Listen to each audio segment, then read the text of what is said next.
여러분 베드로를 잘 아세요? 저는 개인적으로 예수님의 12제자 중에 누가 좋냐 그러면 저는 조금도 주저앉았습니다. 전 베드로가 좋아요. 왜냐하면 베드로는 너무 인간적이에요. 여러분 베드로는 갈릴리 바다에서 고기 잡는 어부였거든요. 동생이 있었어요. 안드레라고요.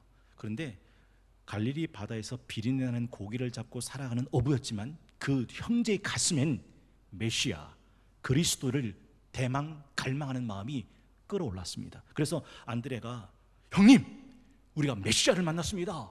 와보십시오 할 때 베드로는 기꺼이 그 안드레를 따라서 예수님을 찾아 나섭니다.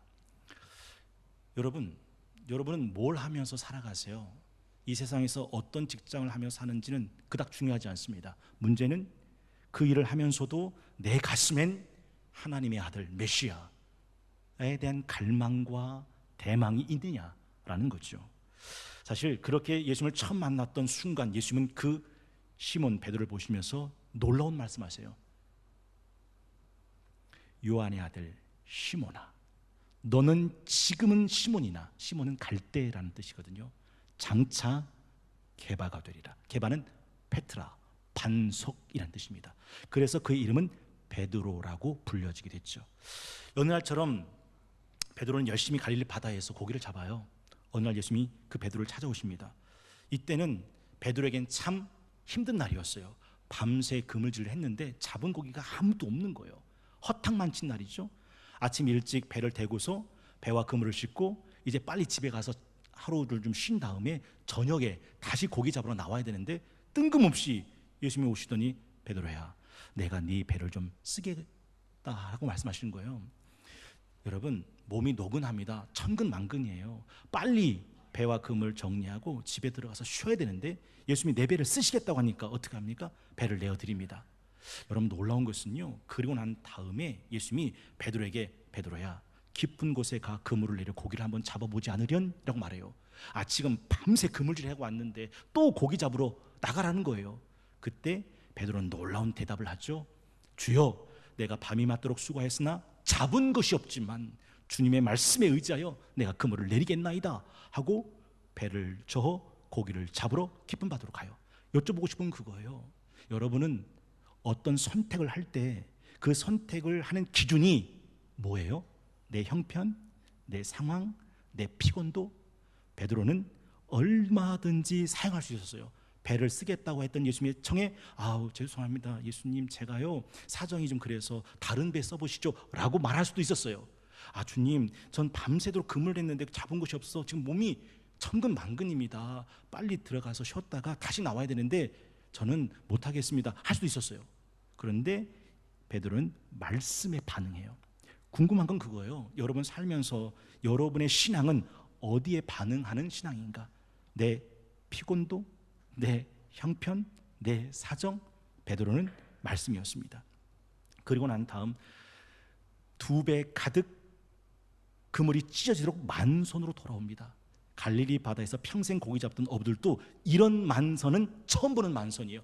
그 사람들이 다 놀랍니다. 베드로는 직감하죠. 이분은 보통 분이 아니구나. 그분 앞에 꿇어 엎드려 주여 나를 떠나소서 난 죄인입니다 라고 말을 해요.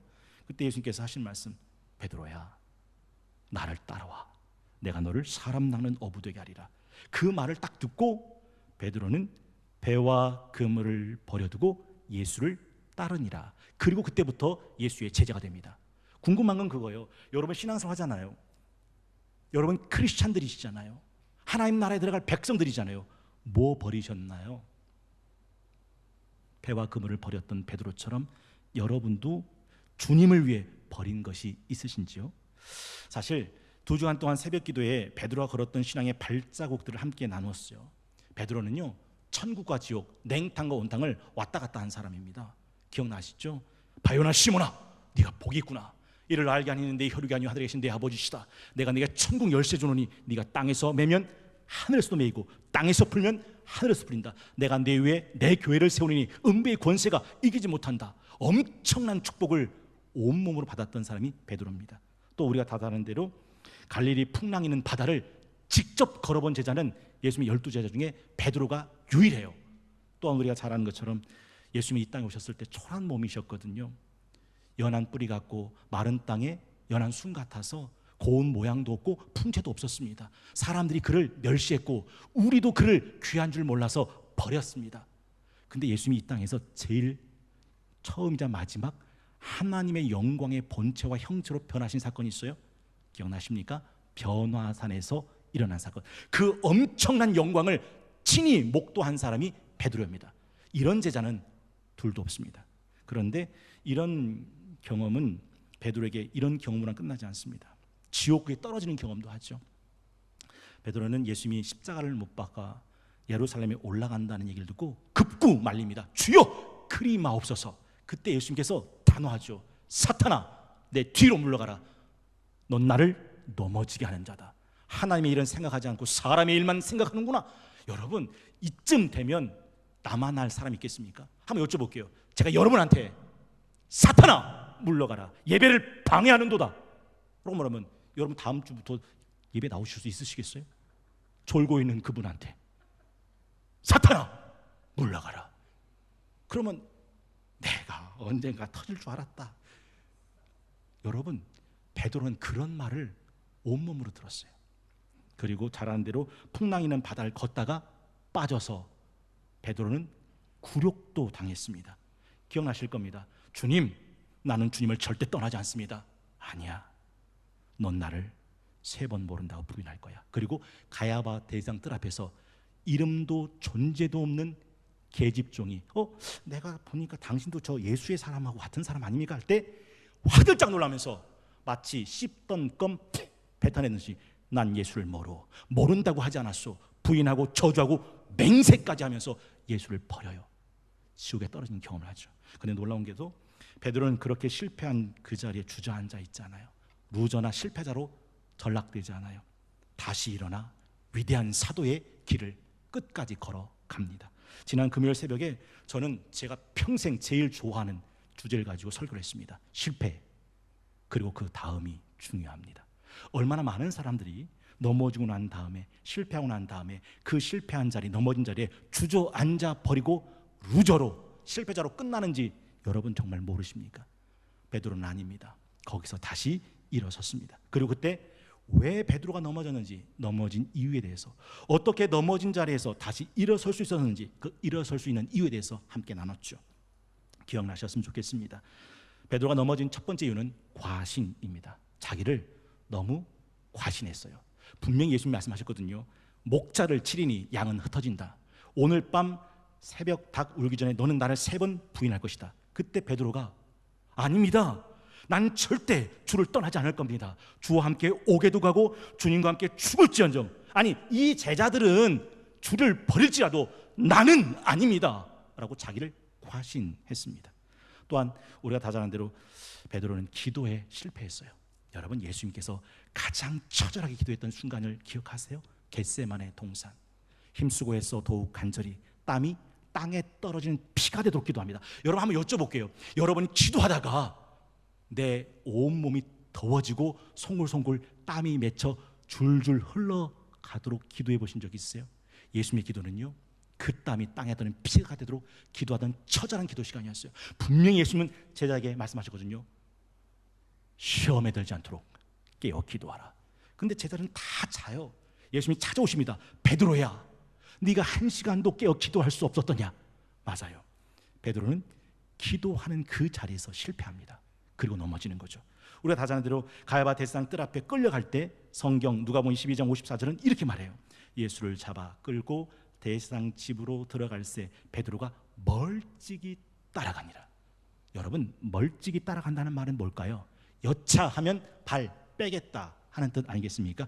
그렇게 멀찍이 따라가다가 결국 자빠지게 되죠. 그리고 작은 것에 방심해요. 누가복음 22장 56절에 보면 분명히 한 여종이라고 되어 있어요. 한 여종이 베드로의 불빛을 향하여 앉은 것을 보고 주목하여 이르되 이 사람도 그와 함께 있었느니라 하니 베드로가 뭐 했대요? 부인하여 이르되 이 여자여, 이름도 존재감도 없는 여자 계집종에게 내가 그를 알지 못하노라 하더라. 근데 문제는 뭔지 아세요? 그 여자에게 한 번 부인하자 조금 후에 다른 사람이 보고 이르되 너도 그 도당이라 하거늘 베드로가 이르되 이 사람아 나는 아니로다 하더라. 두 번째 부인하가 또 59절에 보니까 1시간쯤 있다가 또 한 사람이 장담하여 이르되 이는 갈릴리 사람이니 참으로 그와 함께 있었느니라. 한 번 부인하니까 두 번 부인하고, 두 번 부인하니까 마지막 세 번째도 부인하고 저주하고 맹세하고 씹던 껌 벗듯 예수를 버렸다, 그 얘기예요. 작은 것에 넘어지는 베드로의 모습이죠. 그러면 어떻게 그가 다시 일어설 수 있었을까? 기억나십니까? 주님의 말씀이 생각나서, 들은 말씀이 생각난 거예요.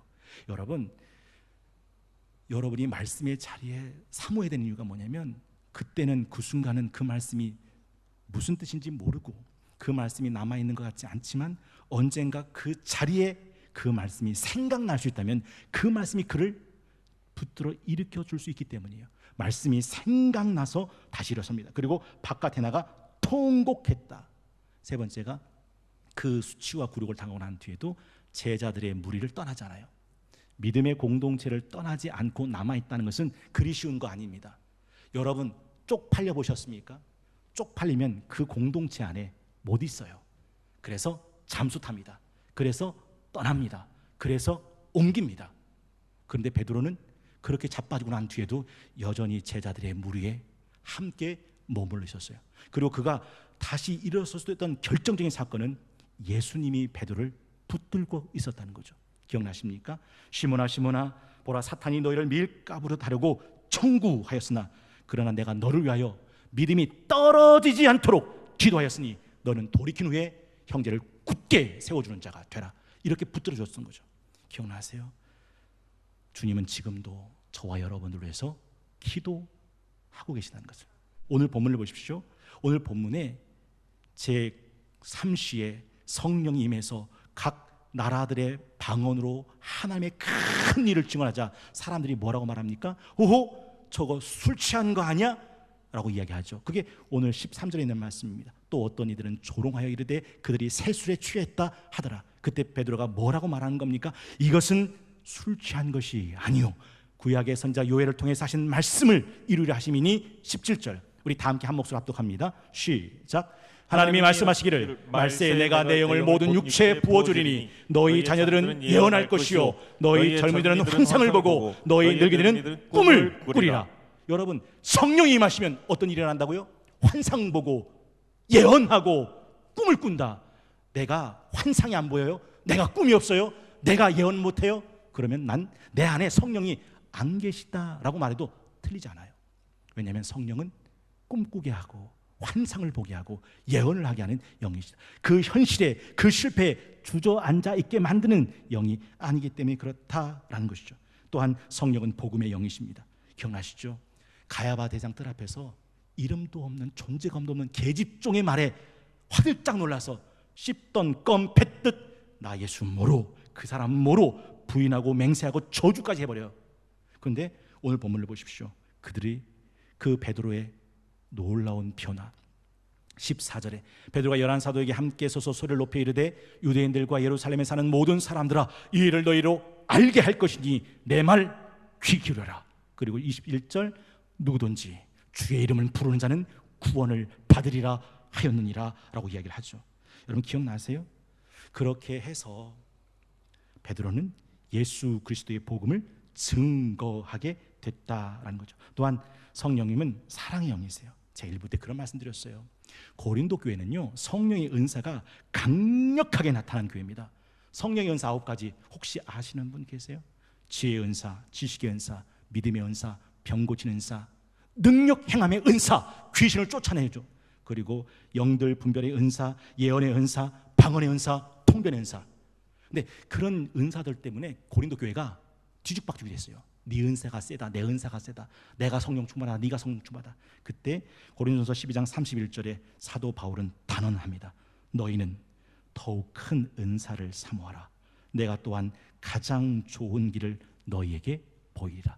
여러분 지혜의 은사, 지식의 은사, 믿음의 은사, 병 고치는 은사, 능력 행하는 은사, 귀신 쫓아내고 예언하고 영들 분별하고 방언 말하고 통변하는 은사보다 더 큰 은사가 도대체 뭘까요? 그 다음 장 고린도전서 13장에 나오는 사랑의 은사예요. 성령은 이 사랑의 영이시기 때문에 그렇죠. 사랑이 뭡니까? 맞습니다. 사랑은 모든 걸 참고 모든 걸 믿고 모든 걸 바라고 모든 걸 견딥니다. 그게 성령, 사랑의 영의 역사죠. 여러분, 예수님께서요 이 땅에 남겨놓은 제자한테 지상 명령과 지상 계명을 주셨어요. 지상 명령이 뭐죠? 너희는 가서 모든 족속을 내 제자 삼아 아버지와 아들과 성의 이름으로 세례주고. 그럼 지상 계명이 뭐죠? 내가 너희를 사랑한 것 같이 너희도 서로 사랑하라. 너희가 서로 사랑하면 세상이 너희가 내 제자인 줄 알리라. 예수님의 제자라는 게 언제 드러난다고요? 귀신 쫓아낼 때? 아닙니다. 방언할 때, 통변할 때, 능력 행할 때? 아닙니다. 사랑할 때. 여러분, 사랑은 모든 걸 참는데요, 모든 걸 믿는데요, 모든 걸 바란대요, 모든 걸 견딘대요. 그런데 이 사랑하다가 지치는 사람들이 얼마나 많아요. 이 사랑 따라 사는 동안 지치지 않게 해달라고, 이 사랑 따라 사는 동안 주님 제자 되게 해달라고 바라고 원하고 기도해야 될 이유가 여기 있습니다. 그리고 또한 마지막으로 능력의 영이시죠. 기억나셔요? 너희가 성령이 너희에게 임하시면 너희가 권능 받고 할 때 이 권능이 듀나미스, 그 듀나미스 나온 말이 다이너마이트. 다이너마이트가 뭐죠? 빵! 하고 모든 걸 터뜨려서 뚫어버리는 게 다이너마이트입니다. 유대교는요 언제나 자기 나와바리가 있었어요. 그래서 유대 아니면 가지 않아요. 예루살렘 아니면 가지 않아요. 사마리아는 들어가지도 않고 이방 땅은 개로 여겼습니다. 그런데 예수님 하신 말씀이 뭡니까? 성령이 너에게 임하시면 너희가 권능 받고 예루살렘과 온 유대와 사마리아와 땅 끝까지 어떤 막힘도 어떤 제약도 없이 내 증인 된다라는 거죠. 여러분은 어떻게 생각하세요? 제가 이 성령 충만함을 설명했던 방법이 이거죠. 물이 바닥에 고여 있어요. 그 바닥에 고인 물을 손으로 딱 내리치면 그 바닥에 고인 물은 사방팔방으로 튀어버립니다. 성령이 임하시면 누구에게도 막히지 않아요. 그 사람한테는 가고 이 사람한테는 못 가도 아니에요. 모든 사람이. 그래서 사도행전 읽어보면 베드로는 루다에 가서 중풍병자 애냐를 살려냈고, 요바에 가서 죽은 다비다를 살려냈고, 가이사랴에 가서 이방 백부장 고넬료에게 복음을 전했습니다. 종횡무진 거침없이 다녔습니다. 사도행전 8장 32절, 두 사도가 주의 말씀을 증언하여 말한 후 예루살렘으로 돌아갈 때 사마리아인의 여러 마을에서 증언하니라고 되어 있습니다. 여러분, 제가 말씀드리잖아요. 불을 품으면 옷은 탄다니까요. 졸고 계십니까? 제가 그분한테 일어나라고 말하고 제발 정신 차리라고 말하고 기도하라고 말하면 그분은 다음 시간에 또 나올 수 있을까요? 못 나와요. 불을 품으면 옷은 타요. 숯불 밟으면 발은 데여요. 성령이 임하시면 그에게 어떤 일이 날까요? 살리는 역사가 일어나고 기도하는 역사가 일어나고 환상을 보고 꿈을 꾸고 예언하며 복음을 증거하고 사랑할 수 없는 사람한테도 그 사랑을 전할 수 있게 된다라는 거죠. 마지막 이 말씀을 드리고 말씀을 마치고 싶어요. 우리도 누군가를 살리는 사람으로 살아가야 한다라는 거죠. 여러분, 오늘 본문 내용 기억나세요? 예수님께서 제자들에게 예루살렘 떠나지 말고 아버지께서 주시겠다고 약속한 성령을 기다려라. 그리고 승천하셨어요. 이때 이 승천을 목격한 사람이 500문도예요. 그런데 500문도가 다 예수님의 성령을 기다린 건 아니에요. 그 말씀을 듣고 마가의 다락방에 모여서 오로지 기도하기에 힘쓴 사람은 120문도예요. 380명은 다 뿔뿔이 흩어졌어요.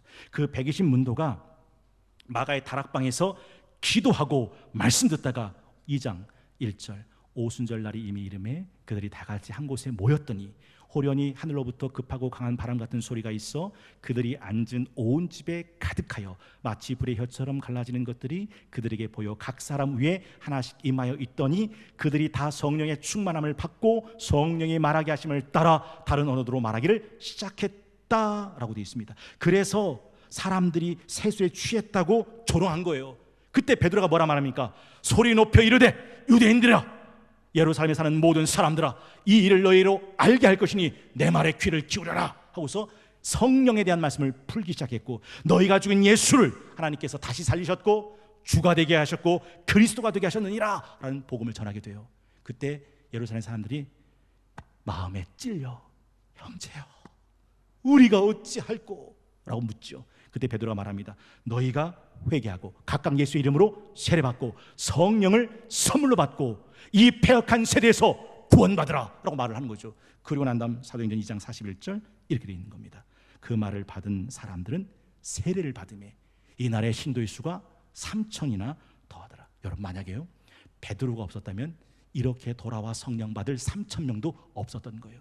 결국 베드로는 다시 일어서서 이 3,000명의 영혼을 살려냈다라는 거죠. 32절에 보니까 이 예수를 하나님이 살리신지라 우리가 다 이 일의 증인이로다. 33절 읽어보겠습니다. 시작. 하나님이 오른손으로 예수를 높이심에 그가 약속하신 성령을 아버지께 받아서 너희가 보고 듣는 이것을 부어 주셨느니라. 여러분, 제가 말씀드렸죠, 성령 충만, 예수 그리스도가 충만함이라고 된 말의 의미가 뭔지를. 에베소 1장 23절이 그렇게 되어 있잖아요. 교회는 그의 몸이니 만물 안에서 만물을 충만하게 하신 이의 충만함이니라. 교회가 그의 몸이래요. 여러분 보세요.